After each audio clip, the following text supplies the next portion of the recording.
Bem, meus irmãos, boa noite a todos. Que bom estarmos juntos estudando. E é interessante, eu quero chamar a atenção de vocês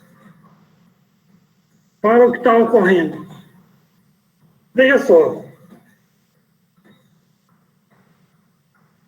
cada um de vocês que estão aqui reunidos nesse estudo, estão estudando os 3 livros básicos da doutrina espírita. O Livro dos Espíritos, o Livro dos Médiuns e o Evangelho segundo o Espiritismo. Quer dizer, nós estamos em um curso intensivo de doutrina espírita. Tenho certeza que o estudo não se resume apenas a essa 1 hora e pouco que a gente está aqui online. Quando encerra, vocês vão buscar pesquisas no seu dia a dia e tal, vão aprofundando os estudos. E é isso que tem que ser feito. Porque, lamentavelmente, o grande problema no movimento espírita é a falta do conhecimento das bases. E mais ainda, no campo da fenomenologia. As pessoas, elas ficam extasiadas, ficam e parece que não refletem no que está se passando. Não aplicam o que a doutrina ensina. Então, se perdem. Porque é exatamente nesse mundo que para a gente é novo que a gente tem que ter todo o cuidado de lidar com ele. Ora, se eu não sabia até ontem, se eu não sabia, eu não tinha a menor ideia de que os espíritos interferem na minha vida mais do que eu imagino, aí eu tenho um problema de estar vendo vultos, de não sei o quê, de ouvir vozes e tal. Aí eu vou a uma casa espírita e diz: você tem que desenvolver a sua mediunidade. E me põe numa mesa mediúnica. Como é que eu vou? Eu não sei de nada. Então, que bom que nós estamos estudando os 3 livros básicos. E a gente tem a vantagem, a grande vantagem, de estarmos em um estudo em grupo, onde a gente pode perguntar quem sabe mais. Geralmente eu consulto os universitários, para que a gente realmente aprenda como tem que aprender. E, se nós estamos voltados com o desejo de assimilar as lições dos espíritos, com certeza a gente vai estar circulado pelos bons espíritos. Não tem como aprender a doutrina a não ser por esses livros. Até porque nós estamos vindo de um trabalho do Cristo, que começou lá em Jerusalém, lá em Nazaré, e continua até hoje. Muita coisa ainda tenho para vos ensinar, e nós estamos aprendendo. Então, que bom que nós estamos tendo essa oportunidade. Nós estamos no capítulo 6 do Livro dos Médiuns. É incrível como a coisa anda rápido. É quase mais ou menos a metade do livro. E a gente não viu a parte mais interessante e mais empolgante, que é justamente a participação do médium no fenômeno. E que isso acontece constantemente e a gente não sabe como lidar. E cada ponto que é dito aqui merece reflexão, porque tem lições de profundidade. Fazendo uma rápida retrospectiva, o primeiro fenômeno de visão registrado, está na Bíblia, no capítulo, está no livro dos Números, no capítulo 22, a partir do item 7, que é Balaão, vendo um anjo à sua frente, conversando com a jumenta. Então, desde antes do Cristo, nós estamos vendo, como os próprios Espíritos dizem na codificação, que os fenômenos espíritas são da eternidade. Desde sempre, desde quando existiu o homem, que existe o fenômeno mediúnico. Existe a interferência entre os dois planos, de uma forma ou de outra. Então, estou colocando isso porque, de repente, eles sugerem que a gente observe como a gente está tendo um privilégio de, digamos assim, de estarmos sendo empurrados para esse estudo profundo, concentrado e altamente eficaz. Porque cada um de nós já modificou-se muito depois que iniciamos esse estudo. E modificou-se para melhor. Esse é o ponto mais importante. Então, nós temos sempre que estar agradecidos por esta oportunidade. Vamos iniciar a leitura, para a gente depois debater um pouco. Capítulo 6, manifestações visuais. Nesse capítulo vão estar perguntas sobre as aparições, ensaio teórico sobre as aparições, espíritos glóbulos e a teoria da alucinação. Item 100. De todas as manifestações espíritas, as mais interessantes são, sem contradita, aquelas pelas quais os espíritos se tornam visíveis. Quando é dito interessante, quer dizer que nos diz interesse, que me despertou o interesse. E é claro, quando alguém vê um espírito, isso deve ser interessante. Mas o que é isso? Isso desperta a atenção. Aquelas pelas quais os espíritos se tornam visíveis. Veja a expressão, os espíritos se tornam visíveis. Eles, os fenômenos espíritas, os fenômenos visuais, eles são provocados pelos espíritos.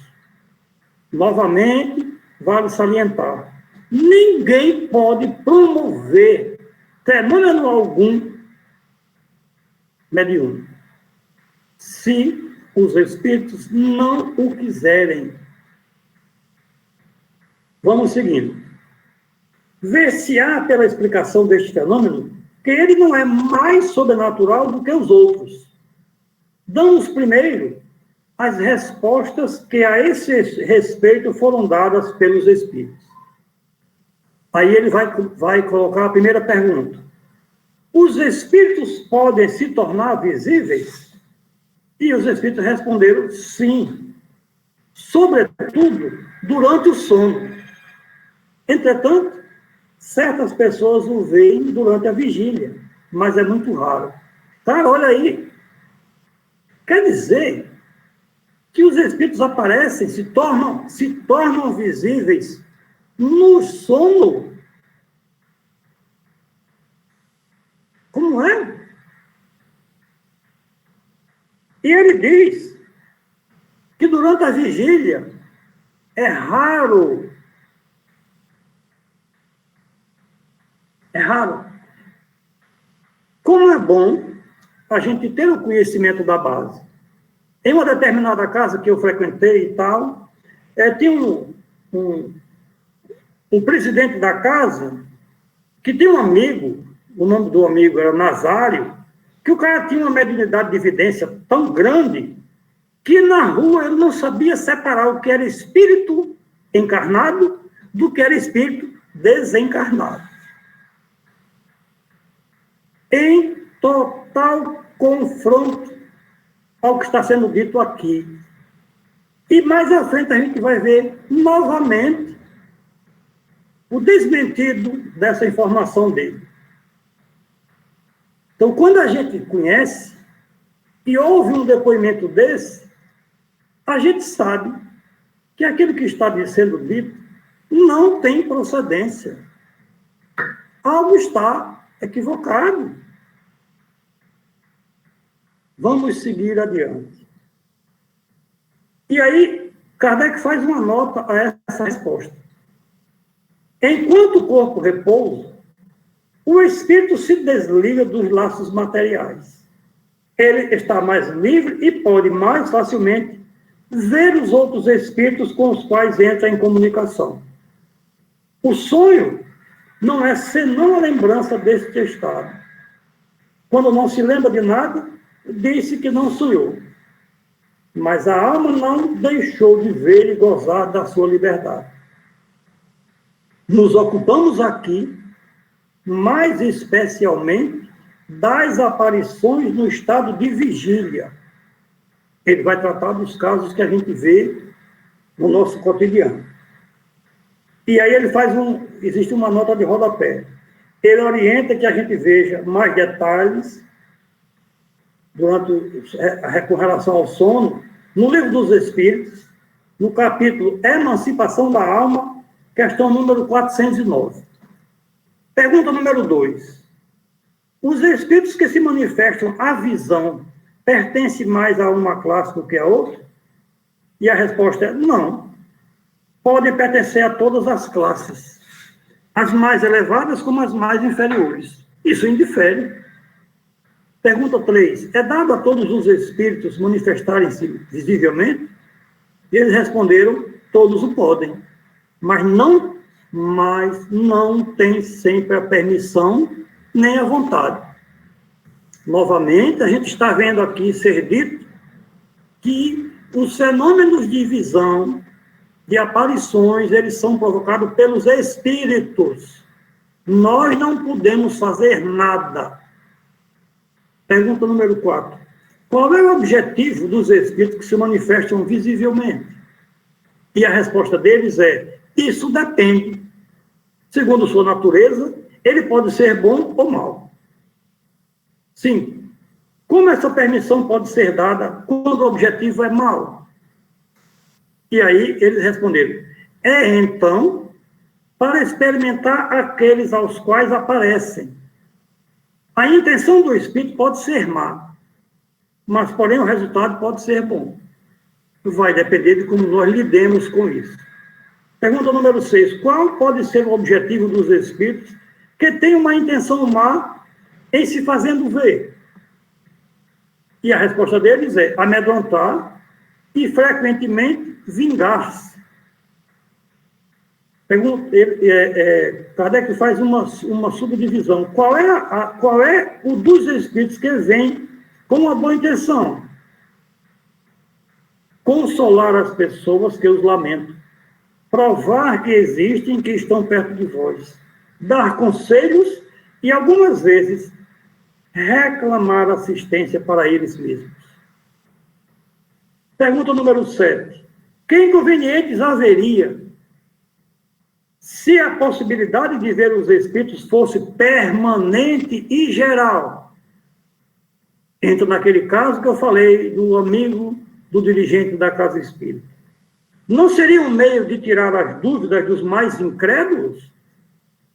E os espíritos responderam, estando o homem constantemente rodeado de espíritos, sua visão incessante o perturbaria, o torturaria em suas ações e lhe tiraria a iniciativa, na maioria dos casos, enquanto que, crendo-se só, age mais livremente. Quanto aos incrédulos, eles têm bastante meios para se convencerem, se quiserem dele se aproveitar. E se não estiverem cegos pelo orgulho. Sabeis que existem pessoas que viram e que não creem mais por isso, uma vez que dizem serem ilusões. Não vos inquieteis por essas pessoas. Deus se encarrega delas. Está aqui muito claro que Não ver os espíritos ao nosso redor é um benefício para nós. Deus é muito perfeito e sabe o que faz. Kardec faz uma nota comentando essa questão. Haveria tanto inconveniente em se ver constantemente em presença dos espíritos, como ver o ar que nos rodeia, ou as miríades de animais microscópicos que pululam ao redor de nós e sobre nós. De onde devemos concluir que o que Deus faz é bem feito e que sabe melhor do que nós o que nos convém. Imagine se nós víssemos os vírus ao nosso redor. Qual seria o nosso pavor de respirarmos? Pergunta número 8. Se a visão dos espíritos é inconveniente, por que é permitida em certos casos? E a resposta dos espíritos é para dar uma prova de que não morre tudo com o corpo e que a alma conserva a sua individualidade depois da morte. Essa visão passageira basta para dar essa prova e atestar a presença de vossos amigos perto de vós. Mas não tem os inconvenientes da permanência. Pergunta número 9. Nos mundos mais avançados que o nosso, a visão dos espíritos é mais frequente? Kardec perguntou tudo. E os espíritos responderam para ele: quanto mais o homem se aproxima da natureza espiritual, mais facilmente entra em relação com os espíritos. É a grosseria do vosso envoltório que torna mais difícil e mais rara a percepção dos seres etéreos. É claro que aqui ele diz: quanto mais o homem se aproxima da natureza espiritual, que no meu entender significa dizer, quanto mais a gente se espiritualiza, significando dizer, no meu entender, que a gente já não fica tão desesperado, a gente já fica mais acomodado, a gente já fica mais consciente e a gente não vai querer exigir mil coisas. A gente já sabe que é natural. A gente se espiritualizando vai encontrar isso como sendo algo natural. E aí fica mais fácil da gente realmente lidar com essa convivência. Pergunta número 10. É racional se amedrontar com a aparição de um espírito? Resposta. Aquele que reflete deve compreender que um espírito, qualquer que seja, é menos perigoso do que um vivo. Os espíritos, aliás, vão por toda parte e não se tem necessidade de vê-los para saber que se pode tê-los ao nosso lado. O espírito, se quisesse causar dano, poderia causá-lo sem se ver, sem se fazer ver, e mesmo com mais segurança. E ele diz, não é perigoso porque é espírito, mas é perigoso pela influência que pode exercer sobre o pensamento, desviando do bem e compelindo ao mal. Este é o perigo que nos está, digamos assim, disponível na relação com os espíritos desencarnados. Não é dele nos dar um tapa e nos matar, mas é de ele interferir nos nossos pensamentos e desviá-los ou nos inspirar a fazer o mal. É aí onde está o perigo da influência dos espíritos na nossa vida. Kardec faz uma nota, ele diz assim: as pessoas que têm medo da solidão ou obscuridade raramente têm consciência da causa do seu pavor. Não saberiam dizer do que têm medo, mas seguramente deveriam temer mais de encontrar homens do que espíritos, porque um malfeitor é mais perigoso vivo do que depois da sua morte. Uma dama do nosso conhecimento teve uma tarde em seu quarto uma aparição tão bem caracterizada que acreditou estar na presença de alguém, e seu primeiro movimento foi o de espanto. Estando assegurada de que não havia ninguém, ela disse: parece que isto não é senão um espírito. Posso dormir tranquilo. Pergunta número 11. Aquele a quem o espírito aparece, poderia iniciar uma conversação com ele? E olha a resposta. Perfeitamente. E é mesmo o que se deve sempre fazer. Em semelhante caso, perguntando ao espírito quem é, o que deseja e o que se pode fazer para ser-lhe útil. Se o espírito é infeliz e sofredor, a comiseração que se lhe testemunha o alivia. Se é um espírito benévolo, pode vir com a intenção de dar bons conselhos. Kardec continua a pergunta e diz: nesse caso, como o espírito pode responder? E eles disseram para Kardec: às vezes o faz por meio de sons articulados, como o faria uma pessoa viva. O mais frequentemente, a transmissão de pensamentos. Pergunta número 12. Os espíritos que aparecem com asas, têm realmente, ou essas asas não são mais do que uma aparência simbólica? Veja a resposta dos espíritos. Os espíritos não têm asas. Delas não tem necessidade, uma vez que podem se transportar para toda parte como espíritos. Aparecem segundo o modo com o qual querem sensibilizar a pessoa a qual se mostram. Uns aparecerão com um traje vulgar, outros envolvidos em roupagens, alguns com asas, como atributo da categoria de espíritos que representam. Nós viemos da tradição católica, onde os anjos ficam pendurados nos fios com as asinhas. Mas aqui está sendo dito que espíritos não têm asas. Portanto, isso é simbologia do catolicismo. Pergunta número 13. As pessoas que se veem em sonho são sempre aquelas das quais têm o aspecto? Se eu vi meu irmão, será que é meu irmão? E ele responde: são sempre essas mesmas pessoas que vosso espírito vai encontrar ou que vem vos encontrar. Pergunta 14.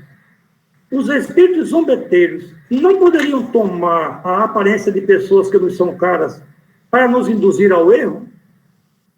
E eles responderam: não tomam aparências fantásticas, senão para se divertirem às vossas custas. Mas há coisas com as quais não lhes é permitido brincar. Existe um limite para as possibilidades das manifestações dos espíritos no nosso mundo. Não está na vontade deles fazer tudo o que eles desejam.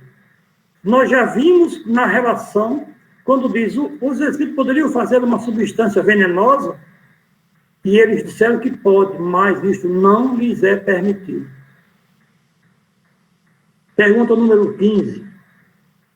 Sendo o pensamento uma espécie de evocação, compreende-se que provoque a presença do espírito. Mas como acontece que, frequentemente, as pessoas nas quais mais se pensa, que se deseja ardentemente rever, não se apresentam jamais em sonho, enquanto que se vê em pessoas indiferentes e as quais não se pensa de nenhum modo. E olha essa pergunta, e olha essa resposta que eles dão a essa pergunta. Os espíritos não têm sempre a possibilidade de se manifestarem à visão, mesmo em sonho, e malgrado o desejo que se tem de vê-los. Causas independentes da sua vontade podem impedi-lo. É, frequentemente, uma prova da qual o mais ardente desejo não pode isentar. Quanto às pessoas indiferentes, Se não pensais nelas, é possível que pensem em vós. De outra parte, não podeis fazer uma ideia das relações do mundo dos espíritos. Aí reencontrareis uma multidão de conhecimentos íntimos, antigos e novos, dos quais não tendes nenhuma ideia no estado de vigília. É todo um mundo novo para nós. Por mais que nós estejamos aprendendo aqui, o mundo dos espíritos para a gente é tudo novo. E essa colocação aqui, todos nós passamos por isso. Por que meu irmão que desencarnou, por que eu não vejo ele? Por que eu não tenho, por que eu não sonho com ele? Por que ele não vem aqui? Isso cada um de nós se pergunta. Então, aqui está sendo colocado que, às vezes, existem argumentos, existem motivos, obstáculos que nós desconhecemos. Aí a gente tem que fazer a nossa parte, se cuidar, se trabalhar, se aprimorar para favorecer. Se tiver que ser, vai chegar o seu dia de encontrar com aquele ente que a gente quer e que está no lado ou na dimensão espiritual. Kardec faz uma nota a essa resposta. Quando não há nenhum meio de controlar as visões ou aparições, pode-se, sem dúvida, colocá-las à conta de alucinações. Mas quando são confirmadas pelos acontecimentos, não se poderia atribuí-las à imaginação. Tais são, por exemplo, as aparições no momento da morte, em sonho ou estado de vigília, de pessoas às quais não se pensa de nenhum modo e que, por diversos sinais, vêm revelar as circunstâncias de todos inesperadas de seu fim. Viram-se muitas vezes cavalos empinarem-se e recusar avançar diante de aparições que amedrontam aqueles que os conduzem. Se a imaginação produz alguma coisa entre os homens, seguramente ela em nada afeta os animais. Além de que, se as imagens que se vê em sonho fossem sempre um efeito das preocupações de vigília, nada explicaria porque, frequentemente, não se sonha jamais com as coisas em que mais se pensa. Pergunta 16. Por que certas visões são mais frequentes no estado de enfermidades? E a resposta que eles nos deram é que também ocorrem no estado de saúde perfeito, mas na enfermidade os laços materiais estão frouxos. A fraqueza do corpo dá mais liberdade ao espírito, que entra mais facilmente em comunicação com os outros espíritos. A pergunta 17. As aparições espontâneas parecem ser mais frequentes em certos países. É que certos povos são melhores dotados do que outros para ter esses tipos de manifestações? E os espíritos responderam para Kardec o seguinte: levantais um processo verbal de cada aparição? As aparições, os ruídos, todas as manifestações, enfim, estão igualmente espalhados sobre toda a Terra, mas apresentam caracteres distintos segundo os povos nos quais ocorrem. Entre aqueles, por exemplo, nos quais a escrita está pouco disseminada, não há médiuns escreventes. Entre outros, existem muitíssimos. Além de que, o mais frequentemente, há mais ruídos e movimentos do que comunicações inteligentes, porque estas são menos preferidas e procuradas. Pergunta 18. Por que as aparições ocorrem mais à noite? Não seria o efeito do silêncio e da obscuridade sobre a imaginação? E eles responderam: é pela mesma razão que vos faz ver durante a noite as estrelas que não vedes em pleno dia. A grande claridade pode apagar uma aparição pouco nítida, mas é um erro crer que a noite nisso sirva para alguma coisa. Interrogai todos aqueles que já tiveram aparições e vereis que a maioria as tiveram durante o dia. Essa explicação aqui fala com relação aos efeitos dos raios solares nos fluidos vitais que existem nos espíritos encarnados e desencarnados. Kardec faz uma nota. Os fatos das aparições são muito mais frequentes e mais gerais do que se crê, mas muitas pessoas não os confessam por medo do ridículo, de outros atribuí-los à ilusão. Se parecem mais multiplicados entre certos povos, isto ocorre porque eles conservam mais cuidadosamente as tradições, verdadeiras ou falsas, quase sempre amplificadas pelo atrito do maravilhoso, ao qual se presta mais ou menos o aspecto das localidades. A credulidade, então, faz ver efeitos sobrenaturais dos fenômenos mais vulgares. O silêncio da solidão, o escarpamento dos barrancos, o rugido da floresta, as rajadas da tempestade, o eco das montanhas, a forma fantástica das nuvens, as sombras, as miragens, tudo, enfim, que se presta à ilusão por imaginações simples e ingênuas, que contam de boa fé o que viram e o que acreditaram ver. Mas, ao lado da ficção, há a realidade. É para livrá-la de todos os acessórios ridículos da superstição que o estudo sério do Espiritismo nos conduz. Kardec está colocando para nós que agora, com essa base que nós estamos estudando, nós conseguiremos separar o que é absurdo do que é real. Então, quando o Nazário diz que está vendo o espírito que não sabe se é vivo ou se é morto, ele está exagerando um pouco na sua colocação. Item 19. Última pergunta para a gente trocar ideias. A visão dos espíritos se produz no estado normal ou somente em estado de êxtase?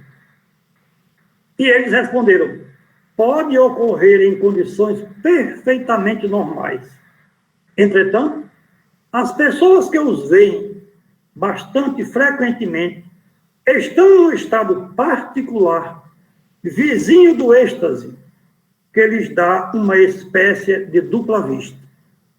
E aqui ele orienta para que a gente vá no Livro dos Espíritos, questão número 447. Portanto, meus irmãos, aquilo que foi dado, muito será cobrado.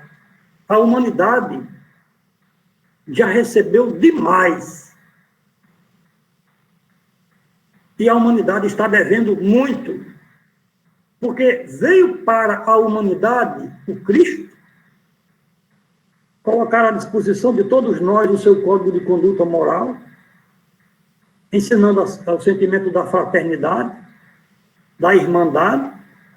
Veio e continuou a vir inúmeros ensinamentos. Paulo fez a distribuição por onde pôde, e a gente recebe a doutrina espírita desde 1857, e a gente está estudando, e a humanidade continua ainda como que se estivesse na barbárie.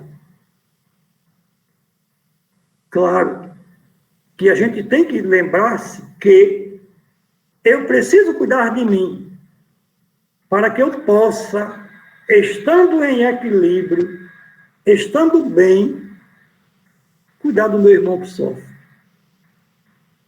Cuidar, zelar pelo meu bem-estar vibratório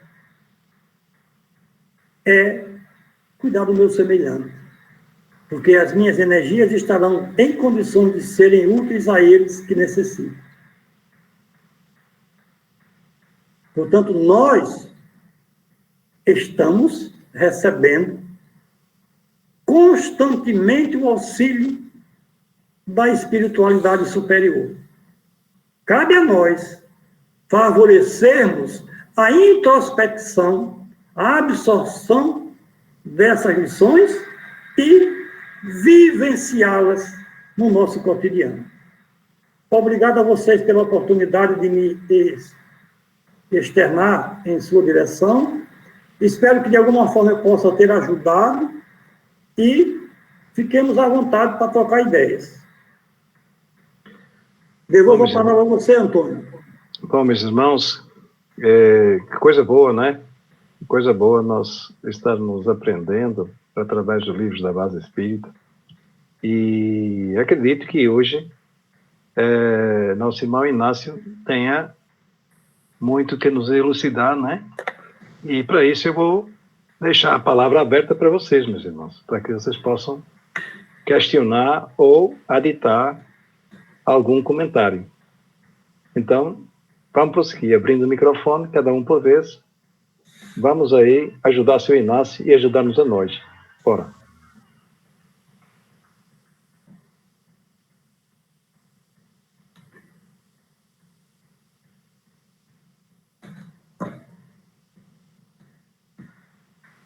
Bom, tem alguém que gostasse de fazer alguma pergunta, que tivesse ficar curioso, pode se expressar livremente. Estamos aqui para isso.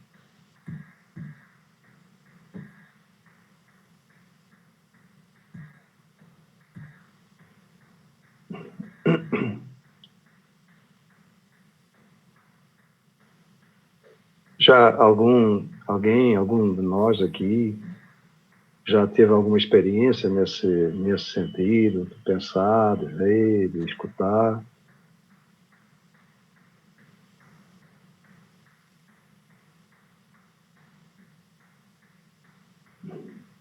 Parece que eles não estão querendo se pronunciar. Parece que está todo mundo satisfeito, né? Acho que o pessoal ficou com medo. Pronto, mas vamos lá. Eu vou então começar aqui. É bem verdade, nessa minha curta experiência e no meu curto estudo, né, na doutrina espírita, que tenho sido beneficiado pelo confronto das minhas convicções antigas com estas matérias novas que nós estamos estudando, né? E em tudo que o seu Inácio estava lendo aqui no livro dos Médiuns, neste capítulo, né, eu posso confirmar já alguma vivência nesse sentido. Na realidade, meus irmãos,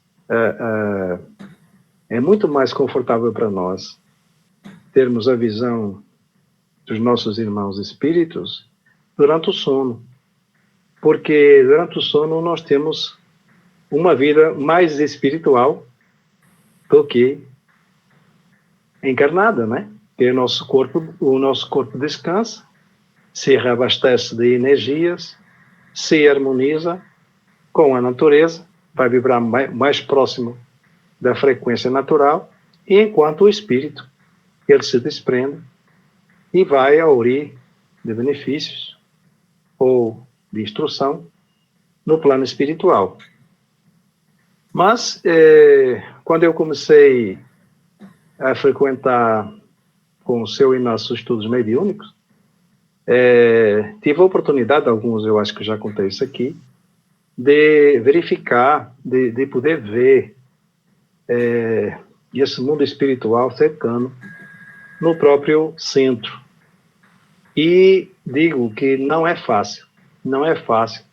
Não tem nada de apavorante, pelo menos não teve para mim nada de apavorante, mas é difícil para nossa, digamos, para nossa mente entender o que é que simultaneamente se passa no mundo físico e no mundo espiritual. É muito confuso. No meu caso, foi através da dupla visão em que eu conseguia ver os dois ambientes. Era um misto de curiosidade, de espanto, de certeza né? De certeza que essa realidade existe, mas também muita confusão, porque assim, é muito complicado você ver as pessoas encarnadas e você vê as pessoas desencarnadas ocupando, digamos, que um espaço, o mesmo espaço, quer dizer, que inclusivamente nem isso é verdade, porque nós vemos o mundo físico e vemos também o mundo espiritual através de uma visão biplanar. Realmente muito confuso. E a gente questiona se está dormindo, se está sonhando, se está... Enfim, é necessária uma preparação. Nesse momento de completa confusão, eu pedi ao meu mentor espiritual que me ajudasse, porque eu não estava conseguindo lidar com aquela informação daquele jeito. E imediatamente cessou a minha dupla visão. Então, assim, aqui está um testemunho de que, realmente, se nós vivêssemos com essa possibilidade de vermos os dois mundos, ou digamos, os dois não, digamos, podermos enxergar visualmente as duas dimensões, né, seria muito difícil nós evoluirmos, porque estaríamos sempre dispersos. É muito difícil, inclusivamente, mesmo a leitura que eu estava fazendo no meu Kindle era atrapalhada por uma segunda tela que aparecia sobreposta. Então, vocês estão vendo, quer dizer, eu conseguia ler, mas eu tinha uma tela passando uma outra realidade, entendeu? É muito complicado. Então, a pessoa... pode ser um benefício se a pessoa tiver o treinamento necessário e tiver preparado, né, para realmente que isso aconteça, né? Então, assim, realmente intrigante, mas também é revelador. A gente sabe que realmente esse plano está aí e está, digamos, está coincidente com o nosso plano e não deixa de ser maravilhoso e é extraordinário, tá certo? Quanto às outras questões também, eu posso atestar também que de algumas eu já vivi, se não quase todas, eu acho interessante. Foi tudo tranquilo, não tem nada de assustador, meus irmãos. A gente se assusta, mas eu que era muito medroso, ainda sou, de alguma forma, mas nós entendemos que no mundo que Deus criou, no vazio, conforme eu disse hoje, tenho dito a Marcos Mello, no vazio que nós achamos que não tem nada, está cheio de expressões matemáticas celestes. Então, não é dada qualquer fonte energética, ou qualquer forma de criação, qualquer vida em que ele esteja, a condição de ele fazer, de ele se comportar fora do que lhe é permitido. Então, assim, é muito interessante a gente pensar que todo esse universo, ele está dentro dessas leis. E a gente pode cumpri-las ou pode se afastar, mas não pode fazer tudo o que nós queremos, né? Paulo diz,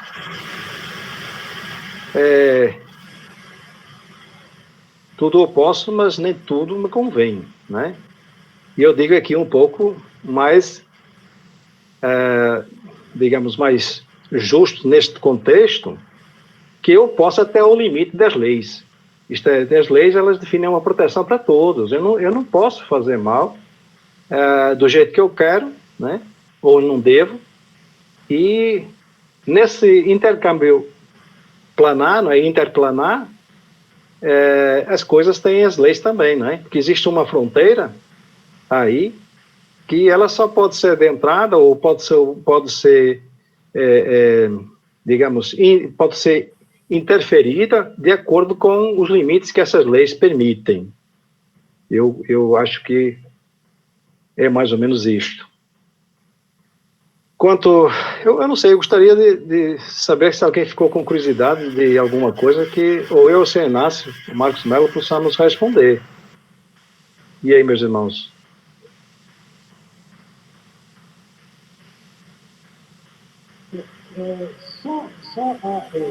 Fazendo mais para perto de nós, essa colocação que é feita por Allan Kardec, quando ele diz que, às vezes, o cavalo ele fica, empina, se levanta e tal,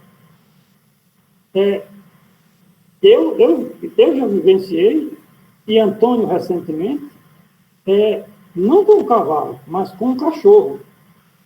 Um cachorro, um cão de caça, que durante 3 noites seguidas a gente saía pelo mesmo caminho, abria uma determinada porteira, passávamos e íamos caçar. Na 4ª noite, o cachorro simplesmente parou diante da porteira aberta, assombrado, e não passou. Voltou assombrado de volta para casa. Então, alguma coisa ele viu. E simplesmente nós não. Então, a gente vai juntando aqui e lá, cada um tem uma história para contar. E corroborar o que está nos livros da doutrina. Era isso aí. Seu Inácio e irmãos. Opa, oi, João, por favor. Antônio? Sim, pode.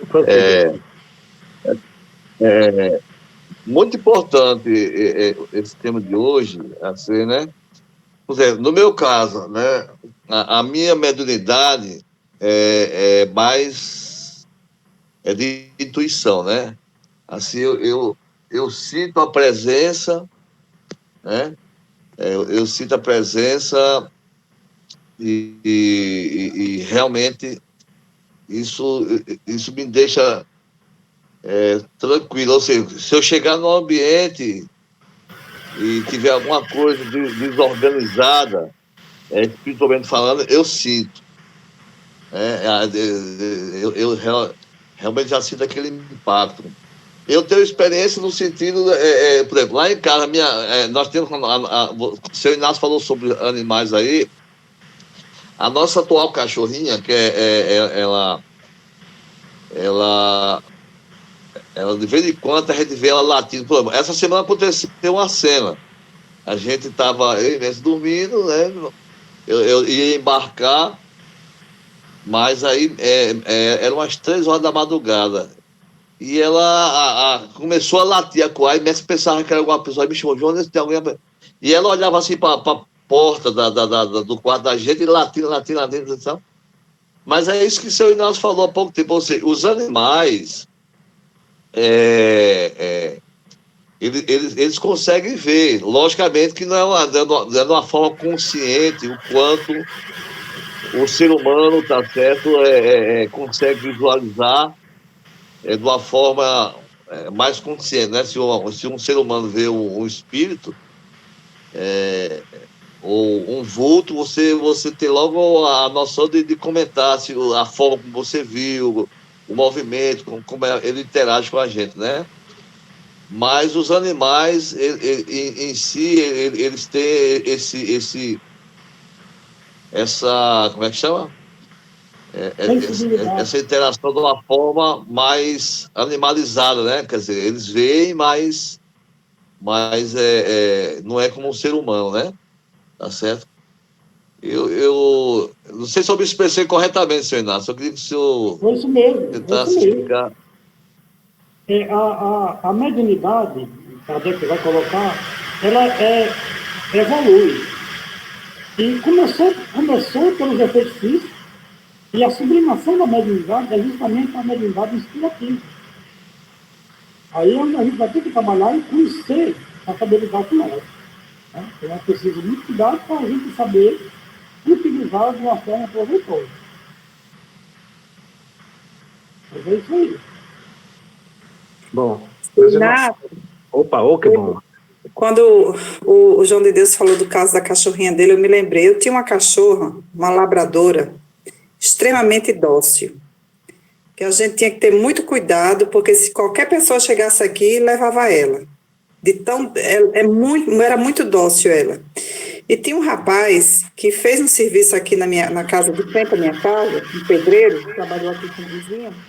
E aí eu fiz amizade com esse pedreiro, e de vez em quando eu chamava ele para fazer alguma coisa aqui na minha casa, né? E quando foi um dia, eu não estava em casa, esse rapaz chegou, tocou a campainha, o portão da minha garagem era um portão de ferro, e essa cachorra começou a latir. Minha filha foi lá perguntar o que é que ele queria. Ele disse que eu tinha chamado ele para ir fazer um serviço lá na minha casa. Aí minha filha foi e disse, eu vou ligar para minha mãe. E essa cachorra não arredou pela do portão, era latindo, latindo, latindo. A minha filha ligou para mim, eu disse que não, que ele devia estar equivocado, que não tinha nada para fazer lá. A minha filha voltou, deu a informação para ele pediu um copo d'água, esperando o tempo todo que a minha filha abrisse o portão. Minha filha não abriu o portão, a cachorra não arredava o pé. Minha filha pegou a água, deu a água para ele e a cachorra latindo. Não é um comportamento dela, de jeito nenhum, ela não latia. Aí, quando ele viu que não ia colher nada lá em casa, ele atravessou a rua, foi na casa do vizinho, tocou a campainha, pediu água. Quando o menino abriu a porta, ele entrou, botou uma arma na cabeça do menino e fez um arrastão, levou o carro e tudo. E a gente ficou pensando, meu Deus, como é que Sasha reagiu desse jeito? Então, a única explicação que eu tenho é de que esse rapaz, que depois a gente descobriu que ele se envolveu com crack, a única resposta que a gente tem é de que ela viu algum espírito lá do lado dele. Não é isso, seu Inácio? Além do fato da companhia espiritual, o padrão vibratório. Porque o cachorro, ele tem um sentido, um faro super hiper apurado. Então, ele percebe, ele capta as vibrações harmônicas das desarmônicas. Então, quando a sua cachorra percebeu o padrão desarmônico das vibrações dele, ela simplesmente começou a alertar. Existe um programa no canal aí que é justamente mostrando os cachorros e os seus donos, cachorros sinalizarem doenças que não tinham sido diagnosticadas ainda. Então, a gente vai perceber que essa questão das vibrações, elas estão constantemente ao nosso redor. E que a gente precisa justamente se trabalhar para perceber. É o que o João de Deus falou agora. A mediunidade intuitiva, a gente vai perceber que algo está fora do padrão de equilíbrio. Aí a gente vai precisar saber exatamente o que e aonde. Então, é um trabalho de você afinar a informação. O cachorro já tem isso mais profundo. Então, quando alguém chega mal intencionado, ele já percebe. Porque as vibrações são outras. De quem está bem intencionado, não é a mesma coisa de quem está mal intencionado. E ele separa perfeitamente. Então, a sua narrativa é de uma forma tão clara, porque esse rapaz já esteve na sua casa e ela reagiu diferente nesse momento. Então, está nítido, perfeitamente nítido, que o cachorro percebe o padrão vibratório. No caso, só um minutinho, João.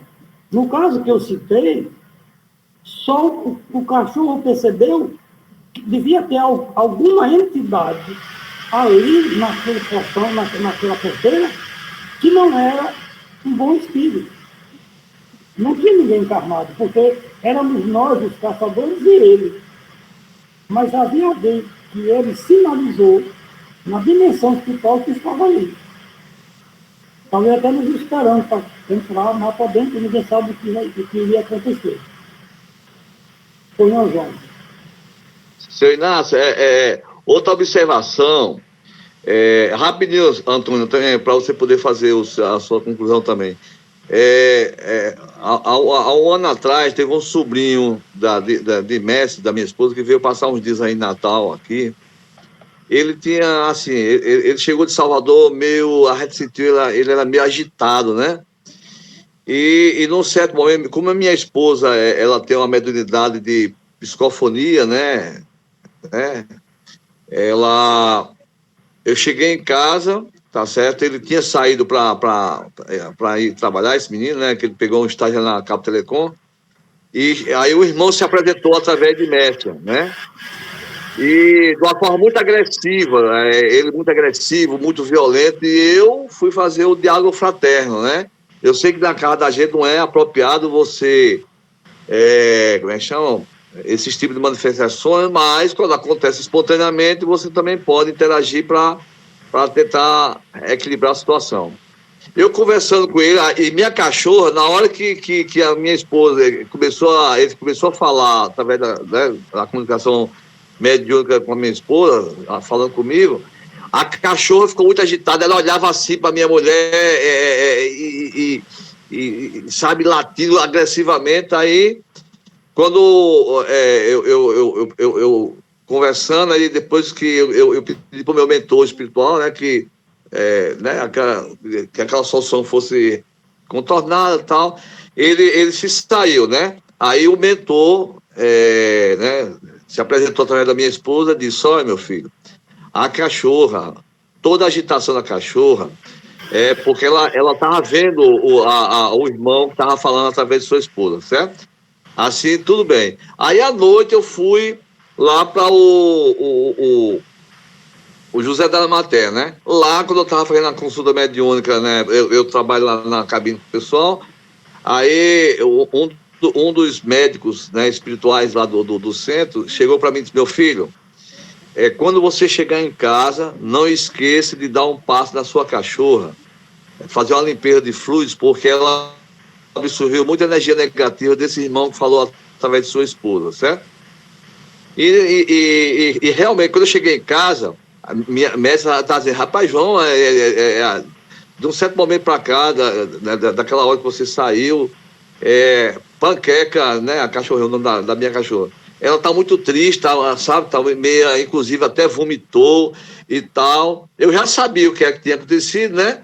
Aí eu cheguei, aí eu contei para ela: olha, o mentor pediu para, nesse momento, eu faça uma prece, como ela gosta muito da minha esposa, a cachorrinha, só pronto, ela vai ficar perto de você aqui e vamos mentalizar a espiritualidade e nesse instante eu vou mentalizar o médico espiritual que conversou comigo e vamos fazer uma limpeza na cachorra, né? Tá certo? Eu fui lá, fiz a dispersão de fluidos, né, dela, tá direitinho, depois mentalizei fazendo a aplicação de fluidos, lógico, através da mediunidade, tá certo?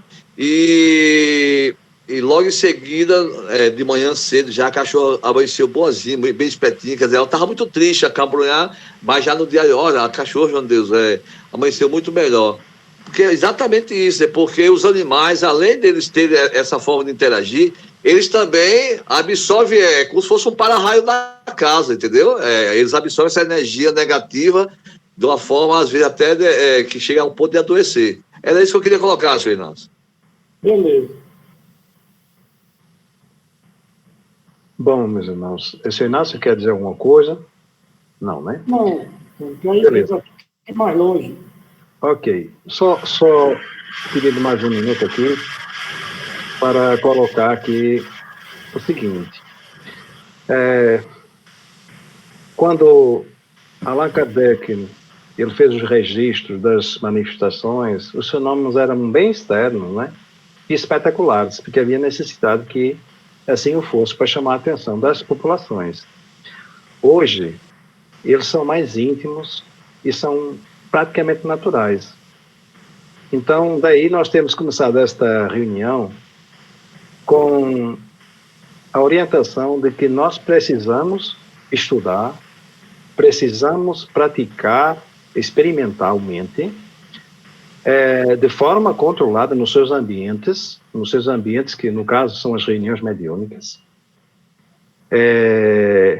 para que nós estejamos preparados para lidar com essas influências, com esse intercâmbio que é a todo instante, né?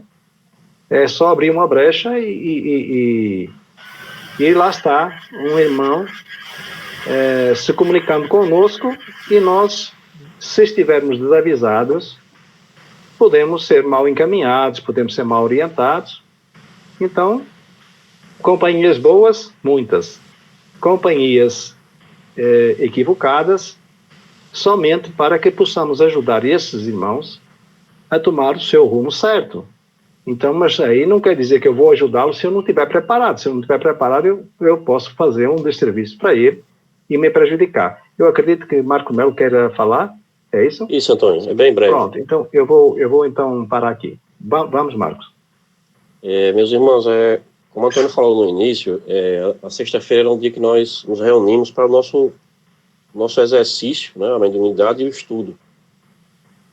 Ao longo de toda a explanação de vocês, como eu fico sempre, de certa maneira, envolvido aqui no ambiente que eu estou, agora no finalzinho foi solicitado que eu permitisse uma pequena mensagem psicografada.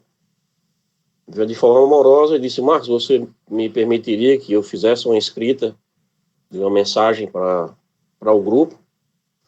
Como eu vi que não tinha nenhum problema, e eu estava sentindo todos os gatilhos que eu sinto quando a gente está na casa, eu me permiti. Eu peguei aqui a caneta e escrevi uma pequena mensagem, eu não, né? Um irmão espiritual para todos nós.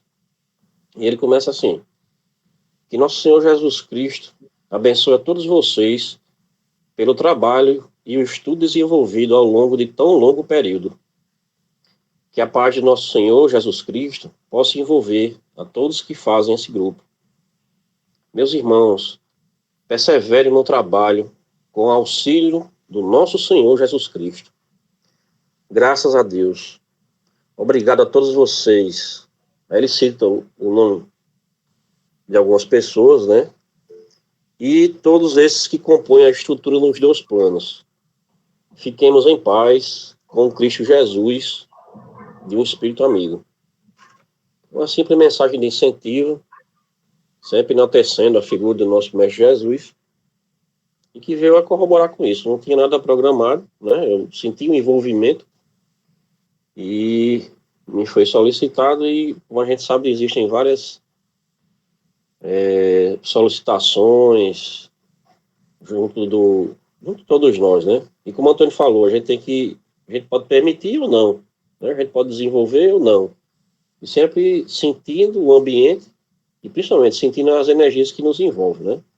Era isso, Antônio. Era só para dar esse testemunho que me veio aqui ao final, a pedido desse irmão. Muito bom. É isso mesmo. É isso mesmo. Hoje mesmo, antes de iniciarmos, eu até disse ao seu Inácio que tive que, assim, dormitar um pouco, porque normalmente às sextas-feiras isso acontecia, principalmente no início dos nossos estudos mediúnicos. E, em influência, e hoje tem uma turma, eu não estou vendo, mas eu estou sentindo e estou sendo intuído para isso, tem uma turma de aprendizes conosco também, como sempre, né, como no Evangelho aqui, hoje realmente está uma turma espiritual de frequência vibratória próxima ao nosso plano, que está também aurindo aqui das explicações. Porque, é isso que eu queria dizer, esse instrumento mediúnico, ele é natural, certo? Ele começa a funcionar desde o momento que Deus Pai, nosso Criador, através da sua ciência divina, cria as mônadas, que são, digamos, a base, digamos, a célula, né? A célula consciencial, que vai dar origem a esses universos de espíritos que são controlados pelo nosso espírito diretor. Somos nós, digamos que nós somos já um conjunto de espíritos ao qual tem um propósito de muitos aprendermos e se qualificarmos, ou nos qualificarmos em graus distintos para todos nós, desde o mais insignificante até o mais evoluído, podemos ser úteis nesse trabalho de construção dos universos que Deus Pai mantém e manterá, e é isso que nós somos chamados. Mas, digamos assim, hoje mesmo, quando o homem cria alguma ferramenta, eu, na minha área, eu posso dar testemunho disso, digamos que vamos falar num pequeno software, né, num pequeno programa que roda no nosso celular e que é desenvolvido pela mente, né, pela mente dos programadores, que em conjunto montam um pequeno robô que funciona dentro do nosso telefone sem que nós sequer saibamos disso. Então, tem vários aí, eu não vou entrar em detalhe, mas tem vários sistemas desses que estão nos prestando serviço diariamente. Em momento nenhum, essa equipe de desenvolvedores, que são os pais, digamos que são os criadores dessa aplicação, perdem o contato com a sua cria, porque ela, em todo momento, ela se comunica e recebe comunicações dessa equipe que criou esse software, né? E que mutuamente avançam no sentido de se conhecendo, né? Primeiro criando e depois mantendo esse contato, os dois vão evoluindo até o que nós hoje temos consciência, que são as redes neurais e a inteligência artificial, que são pequenos seres, digamos, ainda não são, nós não consideramos ser vivos, mas de qualquer forma têm movimento, são potências energéticas, né? Que mantém contato, eu não vou dizer que é mediúnico, mas é um contato baseado nos fluidos elétricos, que os fluidos elétricos transportam as informações, e como todos eles estão vinculados, sempre mantém de forma idêntica a nossa mediunidade, o contato com a entidade criadora. Nós, através desse atributo mediúnico, desde o início. No início, nós somos muito mais necessitados, então esse contato é maior. E agora, nós sabemos que, nesse nosso nível de habitantes de um planeta de provas e expiações, a ferramenta mediúnica, no século XXI, ela tende mais a ajudar o homem, porque o homem abriu sua consciência, abriu seu pensamento, e como criador, está mais assertivo do que estava nos séculos passados. Então, hoje, a humanidade ela pode caminhar muito mais rápido, a gente tem visto nos últimos anos, não é?